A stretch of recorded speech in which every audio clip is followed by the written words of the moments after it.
Viva Voz, com Vera Magalhães.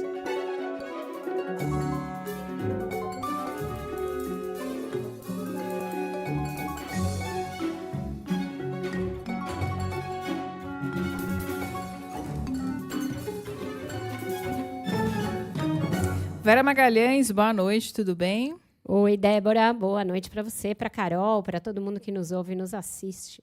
Oi, Vera, boa noite. Bravos plantonistas que aqui estavam ontem, né, e trabalharam arduamente como outros tantos colegas e outras tantas redações. Eu acompanhando vocês, viu? Pois é, foi intenso o negócio. A gente acordou já com essa notícia e aí o mundo veio abaixo. Mas Carolina Moran tem o dedo dela nisso daí, dela e do produtor da CBN do Rio. Tô levando fama de pé frio, Débora, vê se pode. Pois é, porque você, Carol, foi quem anunciou a escolha do Papa Francisco lá em 2013 aqui na CBN. Lembro muito claramente da notícia dada por Carolina Moran. Não lembro se fui eu que dei a notícia, se foi algum repórter, mas eu estava na ancoragem no dia do Habemus Papam, do Papa Francisco, saiu a fumaça branca, e depois, acho que quase uma hora depois, veio o nome dele. Eu ainda demorei até descobrir que era o cardeal argentino, porque na época anunciaram o cardeal Giorgio Mario Bergoglio, eu falei, italiano, né? Bergoglio só pode ser. Até descobri que era o cardeal argentino, mas deu tudo certo. Um papado muito marcante, né? Do Papa Francisco. Já na época a gente via que ia ser um papa diferente, né? Logo de início, e de fato foi muito marcante. Ontem um dia, acho que muito triste, não só para os católicos, né? Porque acho que o Papa Francisco ultrapassou até as barreiras do próprio catolicismo. Muita gente de outras religiões, ou que não tem religião nenhuma, admirava o humanismo do Papa. Então foi um dia bem importante ontem. E com certeza nós vamos falar mais sobre esse assunto aqui no Viva Voz, daqui a pouquinho, sobre as últimas despedidas do Papa Francisco. Antes disso, nós vamos a Brasília, porque a Isa Staciarini tem mais informações ao vivo sobre a análise do STF do chamado Núcleo 2 da trama golpista. E mais uma decisão unânime, não é, Isa? Pois é, Débora, hoje a primeira turma do Supremo Tribunal Federal, portanto, tornou réu, né, todos os 6 integrantes do segundo núcleo, que são militares, inclusive também delegados da Polícia Federal e até o ex-diretor da Polícia Rodoviária Federal, Silvinei Vasquez. E além dele, algumas pessoas com bastante notoriedade, como o Felipe Martins, que era assessor especial de Bolsonaro, também o general Mário Fernandes, homem de confiança do ex-presidente, e ainda o coronel Marcelo Costa Câmara e também a delegada da Polícia Federal, Marília Ferreira de Alencar. Com o recebimento integral da denúncia pelos 5 ministros que compõem a primeira turma, eles vão responder ao todo por 5 crimes, como organização criminosa armada, tentativa de abolição violenta do Estado de Direito, golpe de Estado, entre outros crimes. Ao votar, o ministro Alexandre de Moraes deixou claro que há indícios suficientes de autoria, inclusive comparou os atos da tentativa de golpe, Débora, como um vizinho que tenta ocupar a casa ao lado. Se um grupo armado organizado ingressasse na sua casa, destruísse tudo, mas com a finalidade de fazer o seu vizinho mandar na sua casa, ou seja, de afastar você e a sua família do comando da sua casa, com violência, destruição, bombas, você pediria anistia para essas pessoas? Se fosse na sua casa, haveria. Então, por que no Brasil, na democracia, a tentativa de quebra do Estado Democrático de Direito, tantas pessoas defendem isso? Moraes também deixou claro que não é o investigado quem decide quem vai ser o relator, inclusive reforçou que a denúncia não é contra um ataque direto a ele como ministro, mas sim às instituições democráticas. O ministro Flávio Dino elogiou o argumento de Moraes, falou na figura de juízes de internet e durante as falas, como Dino citou ali um trecho da Bíblia, Moraes brincou, dizendo que o colega poderia, inclusive, ser candidato a Papa depois da morte do Papa Francisco. o jurista que fez o comentário não tem um único livro publicado, não tem um único título acadêmico, nunca passou no concurso público, ele é jurista de internet. Então, acho que é mais grave quando vem esses comentários e, por isso, essa observação de Vossa Excelência é muito importante. Vossa Excelência não está, neste caso, julgando crimes do qual foi vítima. Muito importante esse esclarecimento, até para colaborar para os verdadeiros juristas e para os juristas de internet. Ministro Flávio, às vezes Vossa Excelência está levando o jurista como se fosse o profissional do saber jurídico, que cria o saber jurídico. E, às vezes, jurista tem outras conotações. Por exemplo, quem pega dinheiro a juros ou empresta é jurista. Então, é preciso também levar com cuidado. As palavras em português são polissemânticas. Polissêmica, né? Exatamente, tem vários sentidos. E apenas para não deixar a Bíblia de fora, quem empresta dinheiro a juros comete um pecado, né? Segundo o Antigo Testamento. Vossa Excelência é candidato a Papa. Bom, ao votar, a ministra Carmen Lúcia frisou que não há o que perdoar porque os réus sabiam o que estavam fazendo. Eu volto com vocês. Obrigada, Isa, pelas informações. Agora, tirando a semântica, Vera, tem alguns pontos para a gente tratar aqui em relação a isso. Primeiramente, a alegação da defesa de Felipe Martins constrange STF, PGR. Eu acho que ainda falta uma resposta mais assertiva da parte do Gonê, da parte da Polícia Federal, do ministro Alexandre de Moraes, de se eles sabiam que o ex-assessor do Jair Bolsonaro não tinha deixado o Brasil quando ele teve a prisão preventiva decretada. Ele ficou preso de outubro de 23 a agosto de 2024, sob a alegação de que ele tentou fugir do Brasil, mas a defesa diz que tanto a polícia quanto o Ministério Público tinham em mãos provas de que ele nunca se ausentou do Brasil. Essa é uma alegação forte, uma alegação concreta, diferente daquelas preliminares que foram todas afastadas quase no atacado ali, porque já tinham sido contornadas, já tinham sido enfrentadas no julgamento do primeiro núcleo. Essa é uma alegação nova, uma alegação específica, que diz respeito a um dos agora réus especificamente e que diz respeito ao fato de que ele ficou quase um ano preso. Portanto, isso eu acho que precisa ser esclarecido e qualquer dúvida a esse respeito, se ele foi mantido preso, apesar de haver evidências de que ele não se ausentou do Brasil, e essa era a principal alegação para a sua prisão preventiva, de que ele teria fugido, uma fuga estranha, entrado nos Estados Unidos meio escondido, etc. Se isso nunca aconteceu, é preciso que haja uma resposta. E eu acho que isso pode impactar o julgamento mais lá adiante, Débora. Agora, Vera, essa deve ser a tônica de todos os julgamentos? Todo mundo vai virar réu nos diferentes núcleos? Eu acho que quanto mais a gente descer aos escalões inferiores, Carol, tem mais possibilidade de algumas pessoas serem tiradas. Enquanto a gente está falando de pessoas que tiveram um papel central no que se desenhou como essa trama golpista, que aconteceu em vários capítulos, por meio de iniciativas em diferentes frentes, com diferentes protagonistas, esses protagonistas dificilmente vão escapar. O que a gente viu hoje foi a análise de um grupo que era quase uma gerência, né? Era como se antes fosse a diretoria e agora os cargos de gerência, com os seus assessores diretos ali para cada um desses momentos em que essa gerência teve de operacionalizar ações do golpe. Então, no caso do Silvinei Vasquez, da Polícia Rodoviária Federal, o que está em tela é aquela operação para conter eleitores no dia do segundo turno. Operação que foi montada e da qual depois ele tentou se livrar apagando rastros.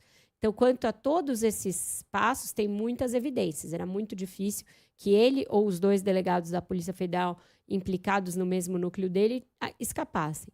Da mesma maneira, o general da reserva, Mário Fernandes, ele estava ali com toda a bula da tal Operação Punhal Verde e Amarelo, que tinha como objetivo até a eliminação do ministro Alexandre de Moraes, do presidente Lula e do vice-Geraldo Alckmin. Dificilmente ele iria escapar, bem como o Marcelo Câmara, que era quem estava diretamente com ele nessa trama.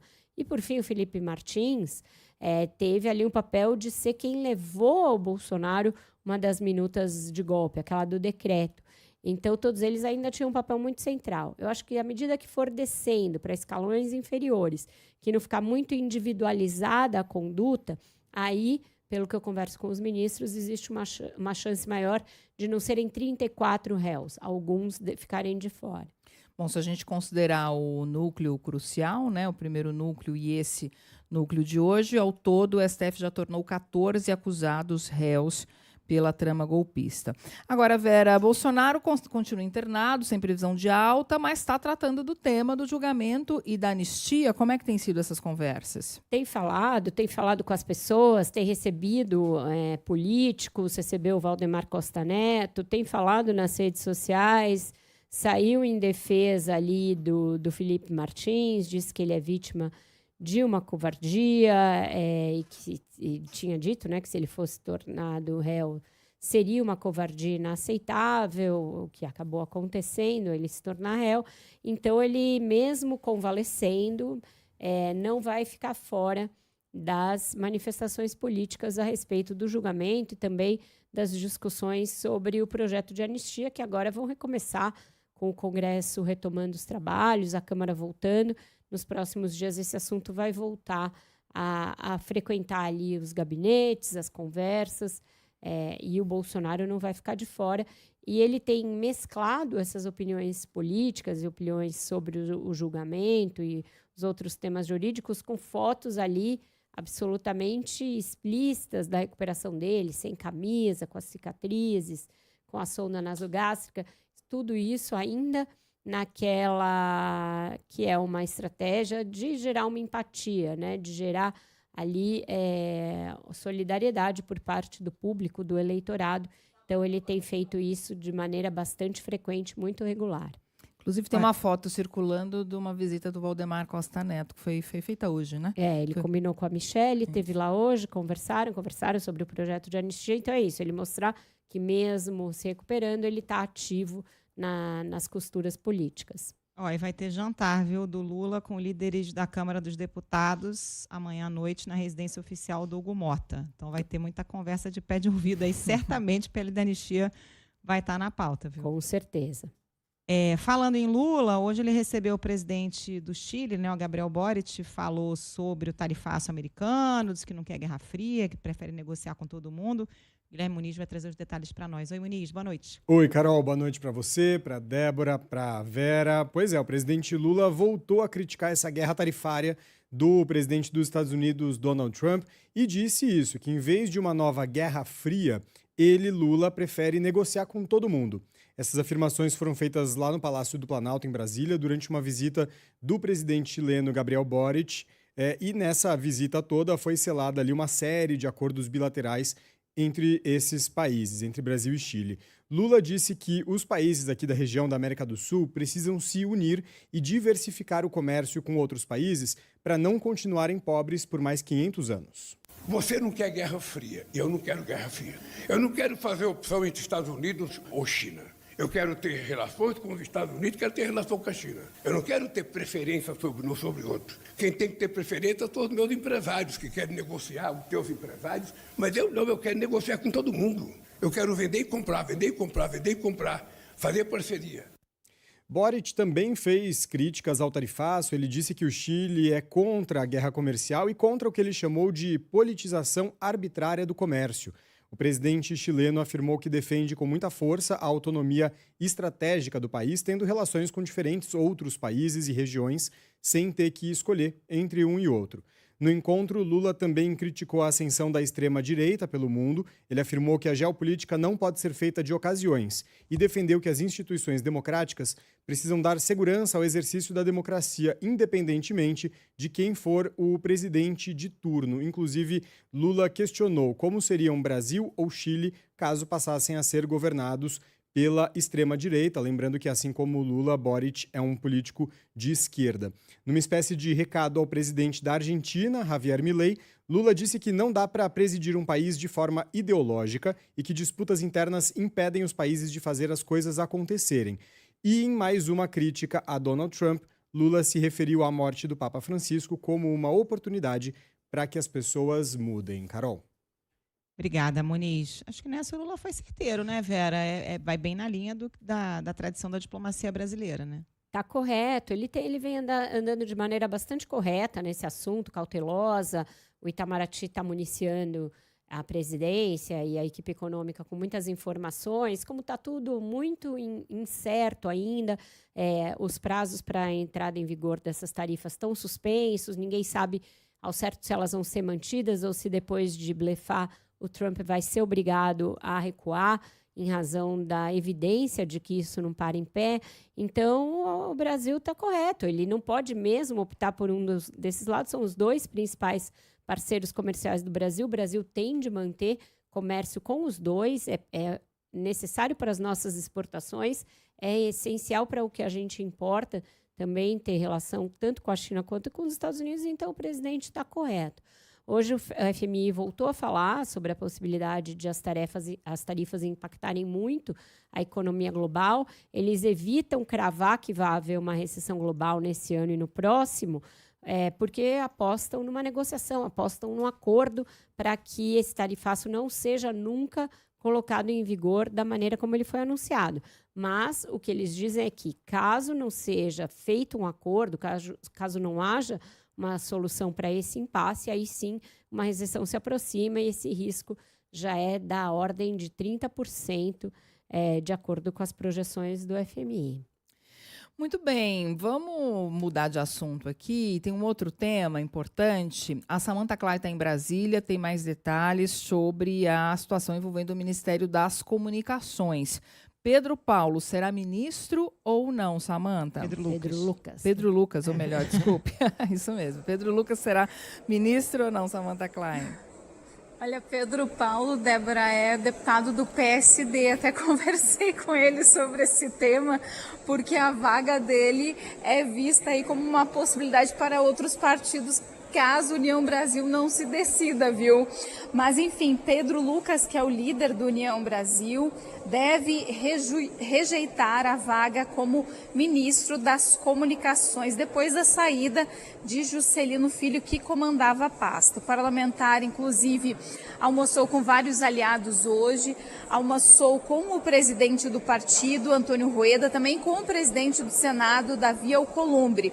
E entre deputados do União Brasil, o entendimento é que Pedro Lucas não sairia da liderança do partido para evitar um racha na sigla. Inclusive, boa parte dos parlamentares gostaria de já desembarcar do governo Lula, mas isso ainda não é possível, principalmente aquela ala que apoiou a pré-candidatura de Ronaldo Caiado. E no caso da liderança aqui na Câmara dos Deputados, Pedro Lucas é visto como um pacificador, considerando que o União Brasil é um partido bastante dividido.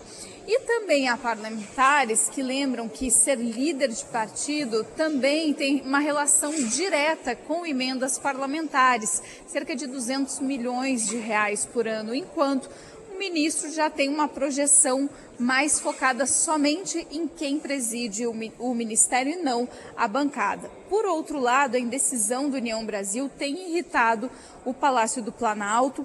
O fato de Pedro Lucas ter acenado que aceitaria o cargo e depois ter recuado gerou um sentimento de que a sigla tem sido desrespeitosa com o governo. A posição do partido também abre um espaço para a reorganização da esplanada dos ministérios.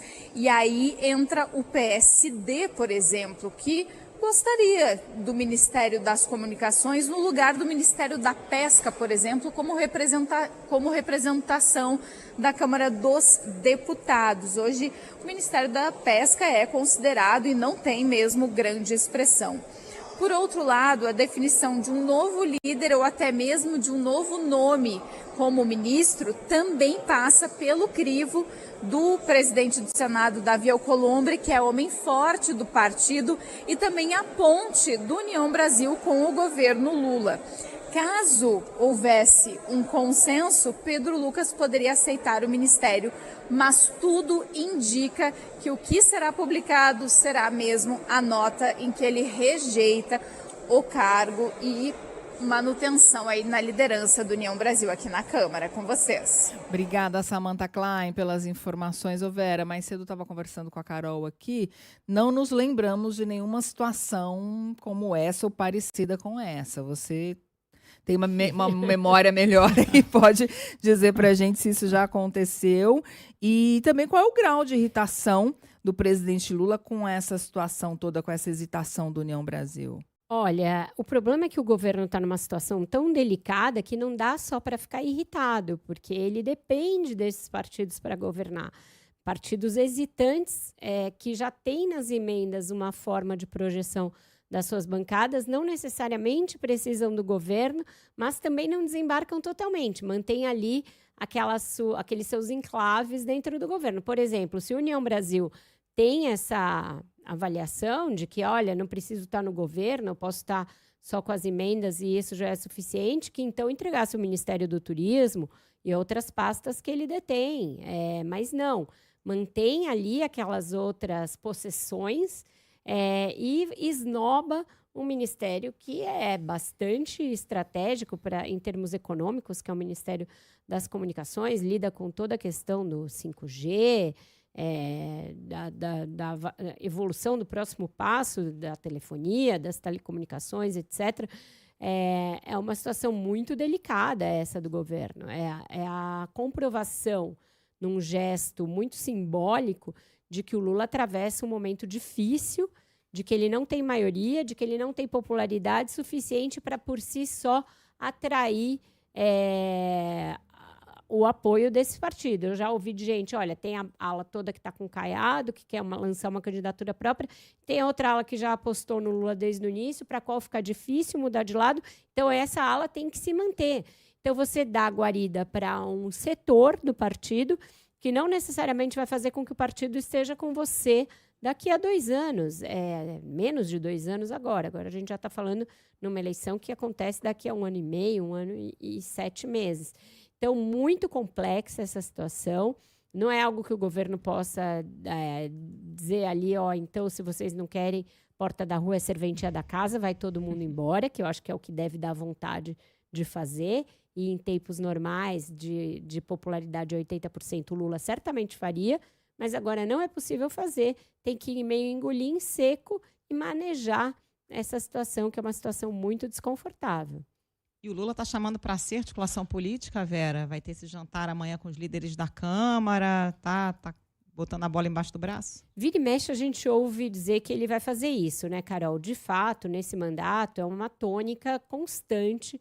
As pessoas reclamarem que ele não faz o que ele fazia antes, não chama ali para o futebol, para o churrasco, não conversa ao pé do ouvido, não tem mais aquele charme que ele tinha de só com a lábia dele encantar partidos, encantar lideranças e aglutinar apoio em torno dele, que ele não faz mais isso com essa frequência. Mas nesses momentos em que o calo aperta, ele tem feito, tem chamado para esses jantares, mas eu vejo pouca efetividade nesses movimentos. Não é como se ele fazendo isso, ele realmente se aproximasse, entendesse o funcionamento das novas elites políticas, começasse a fidelizar esses partidos. Ele faz, apaga um incêndio aqui, passa mais vários meses sem fazer, aí dali a pouco tem outra crise, Lula vai reassumir a articulação política. Então a gente vê isso como uns espasmos sem surtir um efeito de longo prazo, um efeito definitivo. E sem contar que o presidente tem passado muito tempo fora, né? Agora vai para o funeral do Papa, que tem de ir mesmo,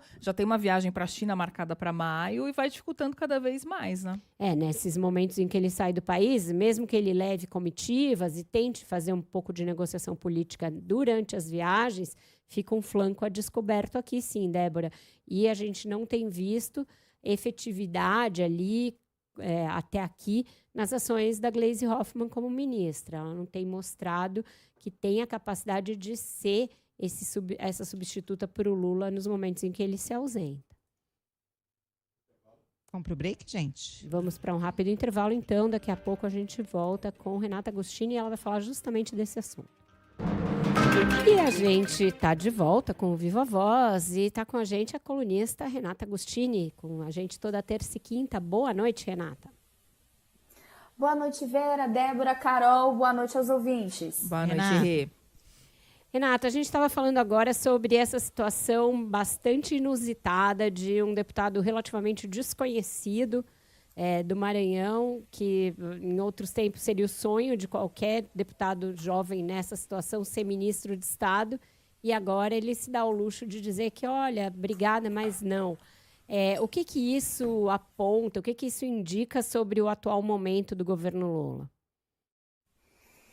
muito inusitado, Vera, gostei da palavra, é o mínimo, né, que se pode dizer, mas do ponto de vista do governo é meio trágico, porque a gente tem um parlamentar, como você muito bem rememorou, jovem, que prefere ser líder do seu partido na Câmara a assumir esse posto, ainda que possamos argumentar que o ministério que ele ia assumir não é um dos ministérios mais vistosos da esplanada, mas tampouco estamos falando do Ministério da Pesca, estamos falando do Ministério das Comunicações, que até outro dia o seu colega de partido, Juscelino Filho, estava ali comandando muito feliz e faceiro. Há dois pontos nessa história que me parecem que se tornam evidentes. O primeiro, até fiz essa brincadeira mais cedo com a Vera, meninas, parece que o Gonê vai mostrando que o Lula tinha até razão para não andar com a reforma ministerial, porque a partir do momento que a Procuradoria-Geral da República apresentou essa denúncia contra o Juscelino Filho, empurrando o Lula para dar uma mexida ali naquele ministério, foi muito rápida, a reação desse grupo dentro do União Brasil, um grupo que pode hoje na bancada do União, na Câmara, não ser majoritário, mas é bastante barulhento. Advogando para que o partido repensasse essa participação. Esse é um aspecto de que quando Lula decide abrir essa negociação com um dos seus partidos aliados do Centrão, vai ficando cada vez mais evidente a dificuldade que o presidente e o PT, o governo, né, como um todo, tem nesse momento de dialogar com essas legendas do chamado Centrão. E esse barulho todo do União Brasil pode contaminar outros partidos? Porque, como você bem disse, é um problema que parece que está generalizado, né? Não me parece que há um contágio imediato, Débora, porque a gente está falando ali de lógicas bem específicas de cada uma dessas bancadas, mas aí a gente tem dois aspectos. Esse recuo de Pedro Lucas, que é o líder do União Brasil, que foi convidado, segundo a ministra da Secretaria de Relações Institucionais, Gleisi Hoffmann, havia inclusive aceitado, esse recuo de Pedro Lucas, ele se deve a uma pressão da bancada que se colocou ali, de certa forma, dividida em relação a aceitar e permanecer à frente do Ministério, mas também a uma barbeiragem na condução ali dessa história pela cúpula do próprio União Brasil. O presidente do Senado, Davi Alcolumbre, que estava comandando essa história, ele que está ali com uma relação relativamente próxima, né, com o Lula nesse momento, ele resolveu fazer uma operação conjunta. Então sai Juscelino Filho, porque Lula já tinha feito essa linha de corte, né, uma vez denunciado teria de ser trocado. Entra Pedro Lucas e Juscelino assumiria a bancada, portanto a liderança do partido na Câmara. E isso pegou muito mal, porque de um lado os deputados entenderam que era uma imposição indevida por parte de Davi Alcolumbre, mas também porque eles não querem ser liderados por alguém que acabou de ser denunciado. É um constrangimento para Lula e eles dizem que, olha, né, ninguém pode ficar falando assim, alto e bom som, mas também não é um cenário confortável para a gente. E aí começou essa disputa sobre essa divergência sobre quem deveria, então, liderar o partido e que acabou virando um lamaçal para todos os lados, que Pedro Lucas, então, decidiu ficar onde ele está. É um problema de condução por parte do partido, mas é também uma questão ao próprio Davi Alcolumbre resolver, porque ele e Antônio Rueda, que é o presidente do União Brasil, eles estão do lado que nesse momento entendem que é bom sim manter um ministério, né? Eles têm cargos lá dentro, eles meio que dividiram aquele ministério com diversas indicações, a eles interessa manter até onde der, pelo menos. Você acha que o Lula perdeu o timing dessa reforma, Renata? Ou ainda vai mexer? A União Brasil pode, de fato, perder esse ministério? O que a gente pode esperar? Agora o governo, como a Carol está lembrando, está dizendo isso. Olha, isso é um absurdo, a gente está muito indignado, vamos passar então esse ministério para outro partido.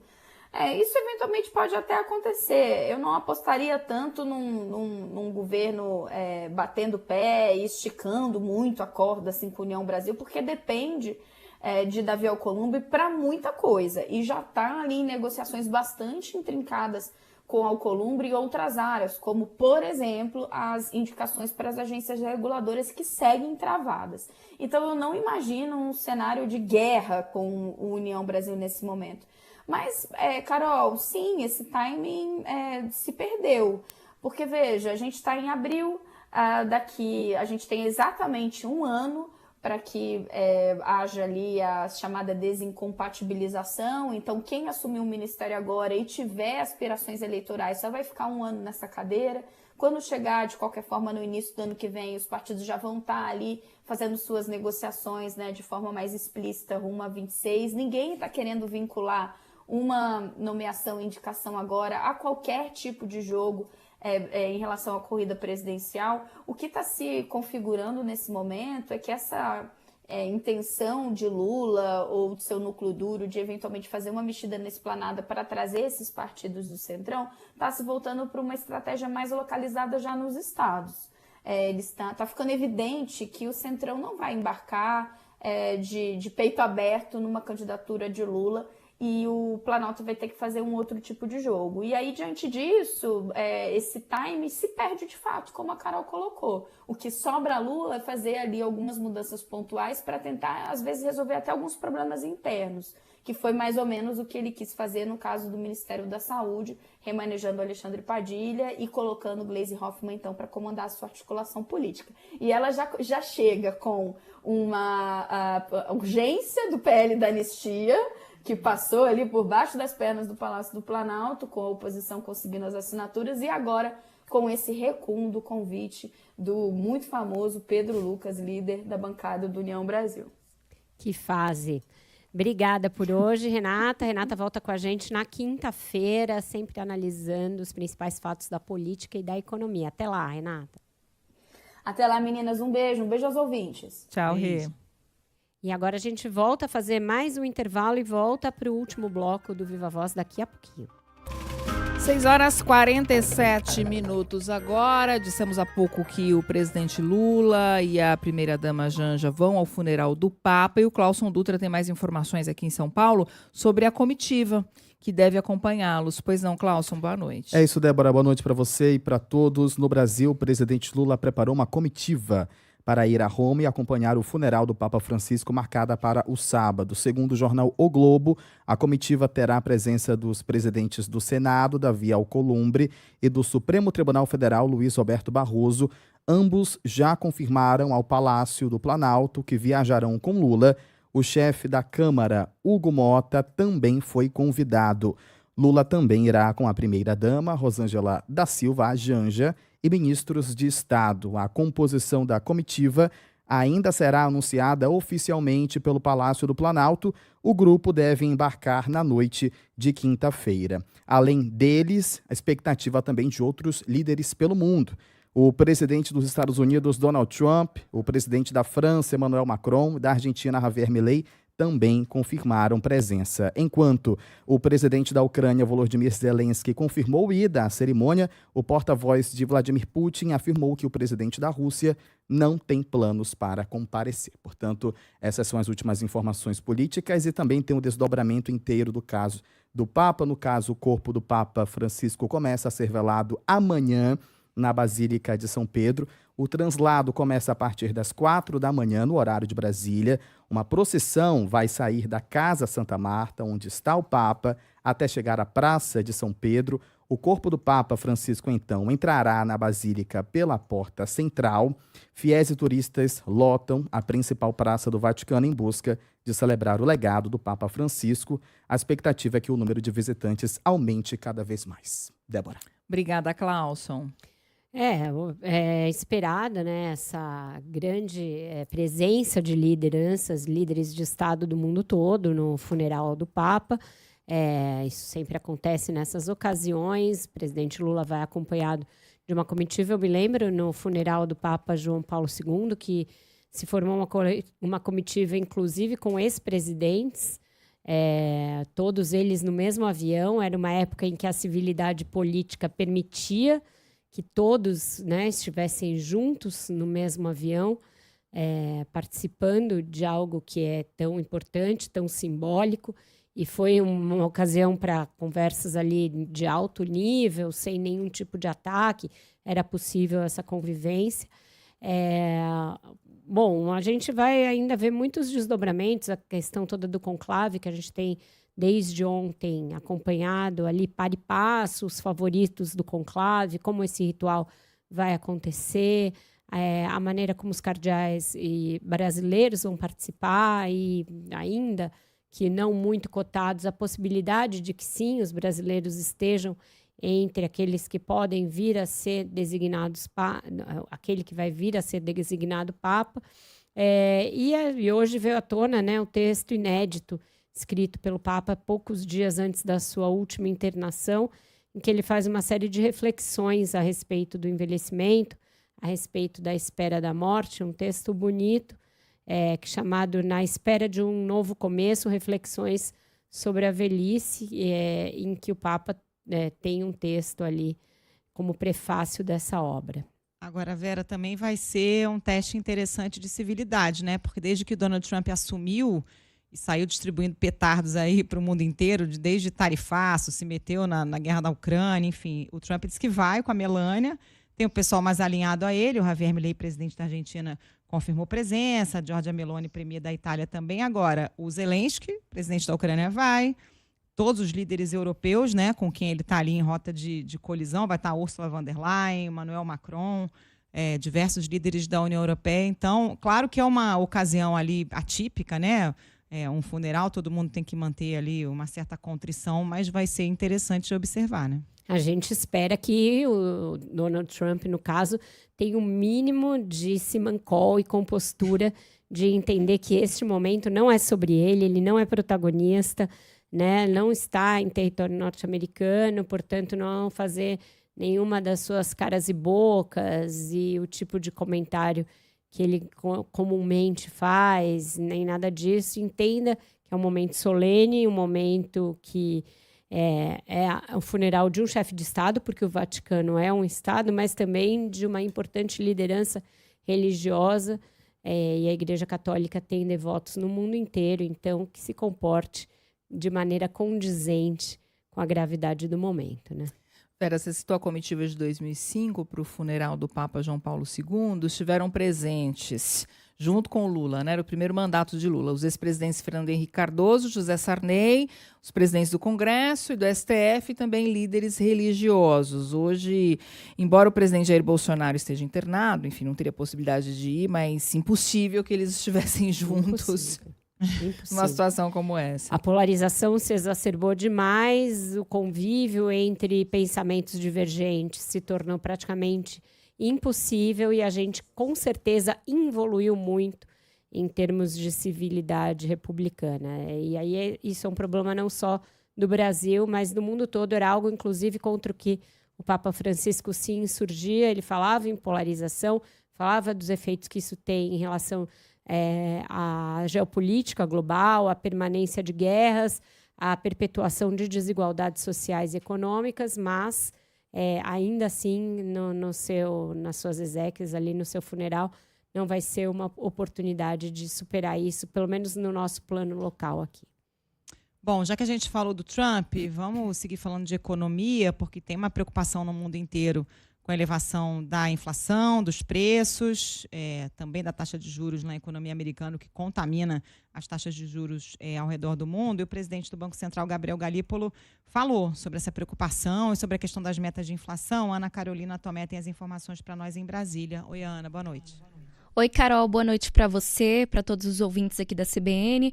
O presidente do Banco Central, Gabriel Galípolo, afirmou que a inflação está disseminada e acima da meta e que, diante disso, o BC tem que ser o chato da festa, elevando os juros para conter a inflação. A afirmação de Galípolo foi nesta terça-feira, durante a audiência na Comissão de Assuntos Econômicos do Senado. Quando a festa está ficando muito aquecida, o pessoal está subindo em cima da mesa, você tira a bebida da festa, mas também quando o pessoal está querendo ir embora, você fala, está chegando mais bebida, fiquem tranquilos, vai ter música, podem continuar na festa. Então você já tem esse papel meio chato de ser o cara que está sempre na contramão, né? Ou seja, quando está todo mundo contente, que a economia está dinâmica, como a gente acabou de falar, você é o sujeito que está preocupado com a pressão em preços. Gabriel Galípolo ainda relatou aos senadores um incômodo em relação à inflação acima da meta. O acumulado do ano já ultrapassa 5%, enquanto o teto previsto era de 4,5%. Para o presidente do BC, talvez existam canais entupidos na política monetária que acabam exigindo medidas mais rígidas e, segundo ele, para mudar isso é necessário uma mudança estrutural, já que não há bala de prata. Obviamente, estamos todos no Banco Central bastante incomodados de não estarmos cumprindo a meta, estarmos fora da meta, porém estamos falando de um patamar de inflação muito inferior ao que nós estávamos discutindo antes e muito mais próximo do que a gente vê com as economias avançadas e com as economias emergentes. Galípolo afirmou ainda que, se a guerra tarifária protagonizada pelo presidente dos Estados Unidos, Donald Trump, escalar, pode haver uma desaceleração mais abrupta e mais forte da economia global. Volto com vocês, meninas. Obrigada, Ana Carolina Tomé, pelas suas informações.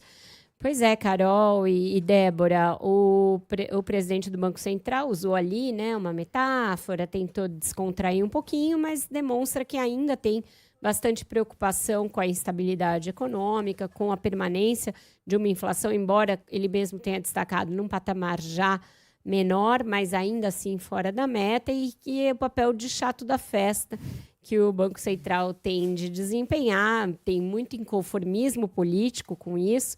Eu acho que ele quis fazer uma menção bem humorada às pressões que existem e continuam existindo da política de uma maneira hoje mais velada do que no passado, pelo fato dele ter sido nomeado pelo Lula, mas ainda existe uma expectativa que vem sendo frustrada de uma redução dos juros que não vai poder acontecer no curto prazo, pelo contrário, ainda são esperadas algumas pequenas altas para tentar trazer essa inflação para a meta, porque ela continua desancorada. Nos Estados Unidos não é diferente.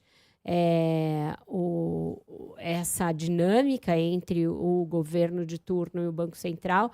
O Trump, que é o grande responsável pela desestabilização geral nos mercados devido a essa política tarifária, cobrando do Fed, que é o Banco Central norte-americano, uma ação para reduzir os juros, dizendo que se isso não acontecer, aí sim vai haver uma recessão, quando todos os analistas são unânimes em dizer que o que tem uma grande chance de provocar recessão é justamente a política tarifária e comercial do presidente norte-americano. Então, é uma dinâmica ali que costuma ser conturbada e que não é diferente aqui no Brasil, mas também acontece no resto do mundo. Muito bem, meninas. Tem música hoje? Não, hoje não tem? Tem música, era brincadeira. Né? Olha o Ender Starles querendo me expor aqui, trazendo as coisas do grupo de WhatsApp. O proibidão do grupo de WhatsApp do Viva Voz a gente deixa pra lá, viu, Ender Starles?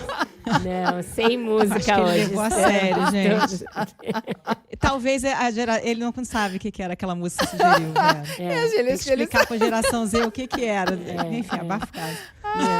Estamos todos aqui em ato de contrição pela passagem do papo e não vamos de música hoje. Ele botou no grupo, eu acreditei. Ô, gente. Tá vermelho aqui, né? Era uma piada interna. É piada interna. Os ouvintes agora vão morrer de curiosidade, não vamos revelar nada.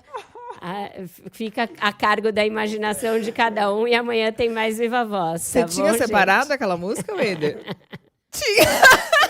Ele já ouviu essa música? O pessoal aqui deve estar bastante curioso quanto à música, mas não, gente. Sem música hoje e amanhã tem mais Viva Voz. Retomamos a seriedade. Até amanhã, Vera. Beijo. Até, tchau, tchau.